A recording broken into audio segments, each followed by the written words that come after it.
증거하지 말라. 오늘은 소요리 문답 76번, 또 77번, 78번을 이렇게 인도받도록 하겠습니다. 소요리 문답 76번에 뭐라고 질문이 되어 있냐? 제9계명이 무엇이냐?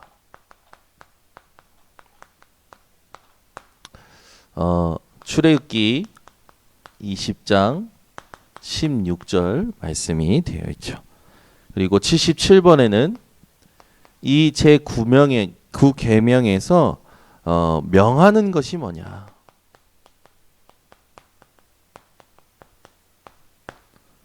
78에는 제9계명에서 금하는 것이 뭐냐?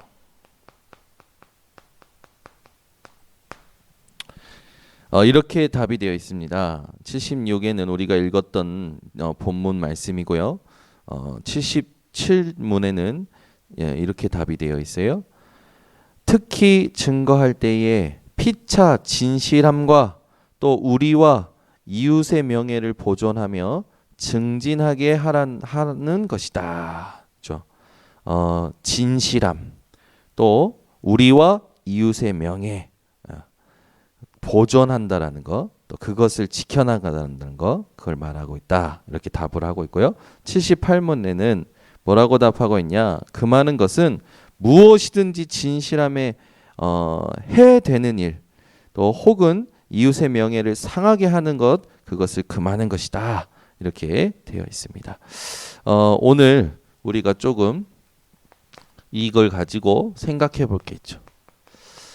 이 땅에 많은 사람들이 거짓말하는 것을 우리는 보게 됩니다. 거짓말의 종류들이 있겠죠.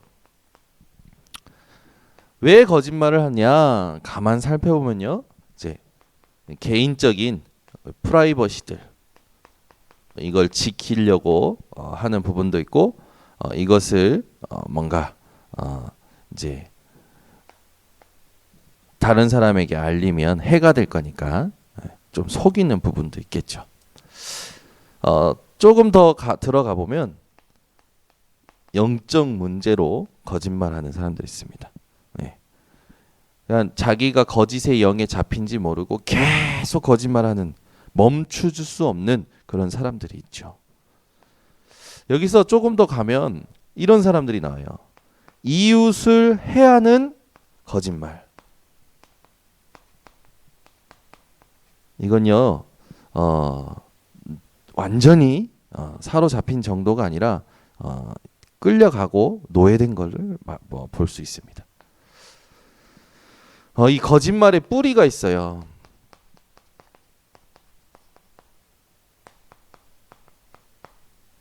성경을 근거로 거짓말의 뿌리를 우리가 정확하게 해야 됩니다. 네가 나빴어, 거짓말하는 네가 나빴어, 이렇게 얘기할 것이 아니고, 이 사람이 거짓말할 수밖에 없는 그 이제 루트, 오래된 문제, 그것을 성경을 근거로 얘기를 해줘야겠죠. 이 땅에 가장 거짓말을 누가 먼저 했을까요? 사단입니다. 사단이 가장 먼저 거짓말했어요. 하나님은 반드시 죽는다고 했는데 사단은 이걸 먹으면 네 눈이 밝아 네가 하나님처럼 될 거라 거짓말했죠. 그러니 이 거짓말에 속은 인간이 죄를 짓게 됐고, 그 죄로 말미암아 하나님 떠나게 됐고, 죽음이 인생 가운데 들어오게 된 거죠. 그때부터 인생은 어떻게 됩니까? 요한복음 8장 44절, 이 사단이 거짓의 아비가 돼서 그 거짓의 아비에게서 태어나 영적으로 거짓말하고 살아갈 수밖에 없게 된 거죠. 그러면서 중요한 게 있죠. 이걸 속이는데, 속이는 일이요, 어느 정도냐면 남은 반드시 속이게 되겠죠. 남은. 근데 남을 속이고 자기가 잘 되냐? 그렇지 않아요. 자신도 속이게 만듭니다. 그게 사단이 하는 일이에요. 남을 속이면 내가 잘 된다. 그러면 막 많은 사람들이 하겠죠. 그런데 결국에는 어떻게 되냐면 남을 속이는 것뿐만 아니라 자신을 속이게 만들고 끝까지 속인 사단은 이 인간들을 어디로 데리고 들어갑니까? 영원한 지옥으로 데리고 들어가는 거죠. 여러분, 거짓말의 종류, 거짓말의 뿌리를요 정확히 알고 오늘부터 속이는 일을 또 속이는 사람들을 에 대하여 상처받거나 여러분이 낙심하거나 흔들리지 마시고 그들을 치유하는 사람들 되시기 바랍니다. 복음 아니면 절대 치유 안 돼요. 하나님 만나지 않으면 치유될 수가 없어요. 그죠? 이게 거짓말이 죄인지도 모르는데 뭐 지금 당장 내가 잘 되면 무조건 허황되게 하죠. 반드시 결국에는 실패하게 되어 있고 영원한 멸망에 들어가게 되죠. 우리가 제9계명을 통해서 결국엔 소유리문답보다 중요한 게 뭐냐면 하나님이 제9계명을 주신 거거든요. 그게 중요한 거예요. 왜 내 이웃에 대하여 거짓말하지 말라고 했냐. 그죠? 그걸 성경을 통해서 봤을 때 영적인 사실이 있다라는 거. 이걸 놓치면 절대로 안 됩니다. 그래서 우리가 중요하게 정리할 것들이 있어요. 제9계명을 통해서 하나님이 주시는 영적인 의미들이 있죠. 뭡니까? 영적으로 이 영적인 사실을 놓고 속이지 말라는 거예요. 여러분, 이게 영적으로 진실해야 그리스도가 보입니다. 근데 영적으로 속이게 되면요, 그리스도가 안 보여요. 구원이 안 보인다니까요. 유대인들이 그렇지 않습니까? 유대인들이 영적으로 하나님 앞에 솔직해져야 되는데 이게 안 되니까요. 그리스도가 필요한 이유, 구원이 필요한 이유가 자신들에게 절대적이지가 않아요. 그러니까 지금도 사실상 가만 보면 유대인들은 그리스도 필요 없는 삶을 왜 필요한지 모르는 삶을 계속 살아요. 선민사상, 제도, 의식, 전통. 우리 번성교회 모든 성도님들은 여기서 빠져나오시기를 예수 그리스도 이름으로 축원합니다. 그래서 여러분 먼저 영적으로 솔직해져야 돼요. 이 자신을 속이지 마시기 바랍니다. 많은 사람들이 스스로를 속이고 있거든요. 뭐가 아닌 것 같아 보이고 막 너무 큰 것 같아 보이고 솔직해져야 돼요. 자신을 속이지 않으면요, 이 사실이 보입니다. 근데 자신을 속이면 사실이 안 보이죠. 그 마피아 경영이라는 책이 있어요. 그걸 딱 피면 그 맨 앞에 뭐라고 썼냐면 남은 속여도 자신은 속이지 말라. 마피아 경영. 대단하죠? 여러분, 마피아보다는 나으시길 바랍니다. 그리고요, 우리는 자꾸 상대방을 속이거든요. 근데 상대방을 속이면 진짜 성공할 수가 없습니다. 여러분은 상대방을 속이지 말고 하나님 앞에서 아주 세밀하게 인도받으시기 바랍니다. 이게 상대방을 속이는 일은요, 금방 드러납니다. 그 사람은요, 누구하고도 같이 갈 수 없는 사람이 됩니다. 다 떠나는 거죠. 인생 말년에 혼자 남는 거예요. 자기 자신도 스스로 굉장히 피폐한 삶을 살겠죠. 여러분, 결론을 맺자면 거짓말은요 결국에는 귀신의 역사고 사단의 역사예요. 잡혀버린 겁니다. 이걸 멈출 수 있어야 돼요. 여러분, 오늘도 멈추시기 바랍니다. 복음 때문에, 복음을 위하여, 복음에 의하여 사는 삶을 사는 거죠. 기생 라합은 하나님이 기뻐하시고 하나님 축복하시는 거짓말을 했는데 예수 그리스도의 족보에 들어갔던 것처럼 우리는요, 이 땅 살면서 복음을 위하여, 복음에 의하여, 복음으로 사는 삶, 그걸 가능합니다. 이걸 놓고요, 여러분이 응답 오기 전에 여러분이 갖추셔야 될 게 있습니다. 그게 뭡니까? 사실적인 판단이에요.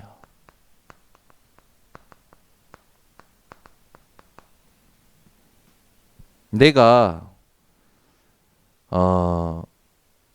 자꾸 이 알지도 못하고 능력도 없는데 허황되게 생각하고 뭔가 하게 되면요, 스스로도 무너지지만 다른 사람에게도 피해를 주게 됩니다.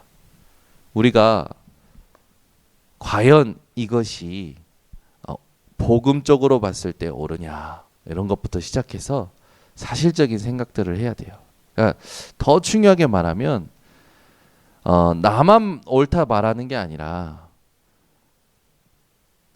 상대방이 어떻게 생각하는지, 제3자가 어떻게 생각하는지, 그죠? 한쪽 말만 들으면 사실적 판단할 수가 없게 되죠. 여러분은 또 객관적 판단해야 됩니다.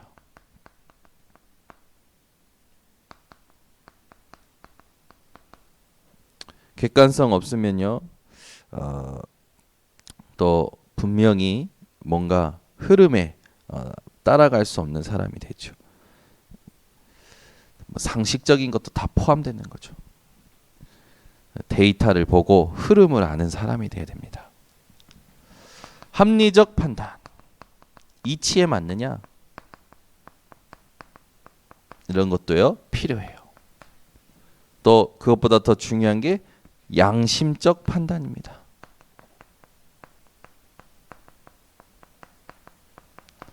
여러분, 감정에 잡히는 건 양심적 판단이 아니에요. 베드로전서 3장 16절에 보니까 선한 양심을 가지라. 너희의 선행을 욕하는 자들로 그 비방하는 일에 부끄러움을 당하게 하려 함이라.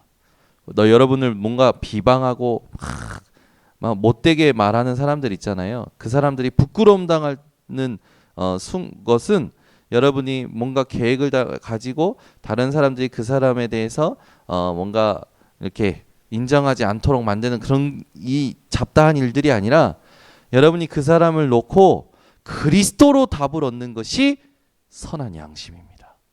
그러면 그 사람이 그 양심에 무릎 꿇게 되는 날이 오게 돼요. 근데 그게 그 사람을 살리게 됩니다. 우리는 사람을 살리는 사람이지 같이 공격하고 무너뜨리고 짓밟는 사람이 아니라는 거죠. 누가 여러분에게 잘못했다 할 수 있도록 하려면 여러분이 그 사람을 놓고 그리스도로 답을 얻으셔야 됩니다. 그 그리스도로 답을 얻는데, 복음으로 답을 얻는데 하나님이 주시는 말씀의 흐름이 있어요. 그게 강단이에요. 그걸 여러분이 붙잡으셔야 됩니다. 그리고 여러분, 결국에는 우리는 영적인 판단, 믿음의 판단을 해야 돼요. 이게 하나님 원하시는 거죠. 그럴 때 여러분, 로마서 8장 26절에서 28절에 성령을 통하여 하나님의 뜻이 우리에게 합력하여 선을 이루는 데에 성취받게 되어지죠. 그 은혜가 여러분에게 매일 확인되어지시길 바랍니다.